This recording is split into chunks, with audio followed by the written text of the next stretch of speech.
இது வந்து குமிழி தூம்பு தான்.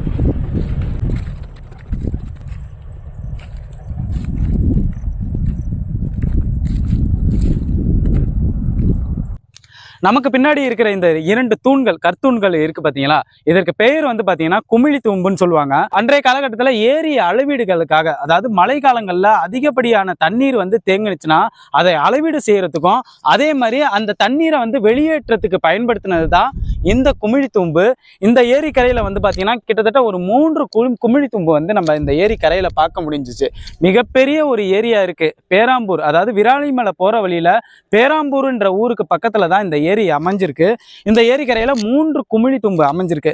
மிக மிக பழமையான ஒரு குமிழி தூம்பு தான்.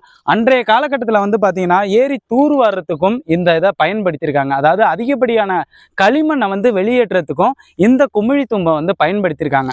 இதுல கல்வெட்டு வந்து பாத்தீங்கன்னா கல்வெட்டு வடிவமைப்பு பண்ணியிருக்காங்க. இது மேல வந்து ஒரே ஒரு எழுத்து மட்டும்தான் இப்ப நம்மளால பார்க்க முடியுது. மேல வந்து பாத்தீங்கன்னா ஒரு கல்வெட்டு இருக்கு.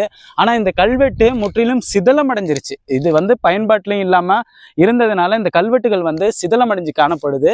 ரொம்ப ரொம்ப ரொம்ப ரொம்ப பழமையான, போற்றி பாதுகாக்கக்கூடிய, மக்களுக்கு அதிகப்படியாக தெரியக்கூடிய ஒரு விஷயம் என்னன்னா இந்த குமிழி தும்பை பற்றி தெரிஞ்சு வச்சுக்கணும்.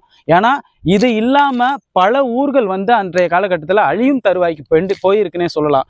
இந்த குமிழி தும்பு வச்சாங்கன்னா அதுல வந்து கல்வெட்டுகளும் அதே மாதிரி அவங்களுடைய சின்னங்களும் பொறிக்கிறது வழக்கம். இதெல்லாம் இன்றைக்கு வந்து அழியும் தருவாய்க்கு சென்றுச்சுன்னே சொல்லலாம்.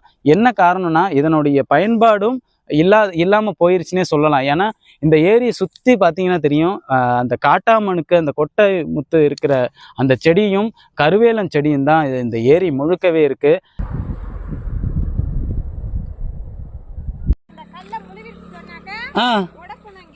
சரிக்கா, அதை எடுத்து விட்டுருவீங்க.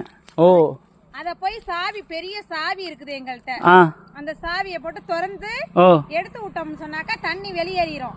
ஒரு குறிப்பிட்ட அளவு இந்த கல்ல அளவு பார்த்து இவ்வளவு தண்ணி வெளியே ஏறிடுச்சு, இதுக்கு மேல வந்து எடுத்து விட்டோம்னா நமக்கு தண்ணி விவசாயத்துக்கு பத்தாதுன்னு சொல்லிட்டு அத நாங்க அப்படியே சாவியை போட்டு மூடி வச்சுட்டோம்னா தண்ணி தங்கிக்கும், போவாது, வெளியேறாது. அப்படியே அதை வச்சு நாங்க விவசாயம் பண்ணிப்பீங்க. இது அந்த காலத்துலயும் அதே மாதிரி தான் பயன்படுத்தினாங்க. அளவுக்கும் சரி, அதே மாதிரி ரொம்ப தண்ணி அளவு அதிகமாயிருச்சுன்னா ஏரிக்கரை உடஞ்சிரும்னு அந்த நேரத்துல மடையர்கள்னு சொல்லுவாங்கல்ல, அவங்க போய் அதை எடுத்து விடுவாங்க. அப்ப தண்ணி போயிடும். ஒண்ணுமே தூர் வராம ரொம்ப நாள் ஆச்சு. அதேதான் அது ஒண்ணு எடுக்க மாட்டாங்க, முயற்சி எடுக்க மாட்டேங்கிறாங்க. இந்த கொட்டை எல்லாம் நிறைய மண்டி அரி எல்லாமே கிடக்குதுக்குள்ள. கண்டிப்பா இந்த காட்டாமணிக்கெல்லாம் தூர் வாரிட்டு தண்ணி நிரப்புனா நல்லா இருக்கும்லக்கா. கண்டிப்பா. நன்றிங்கக்கா. அக்கா உங்க பேருங்கக்கா? என் பேர் கலைச்செல்வி. கலைச்செல்வி.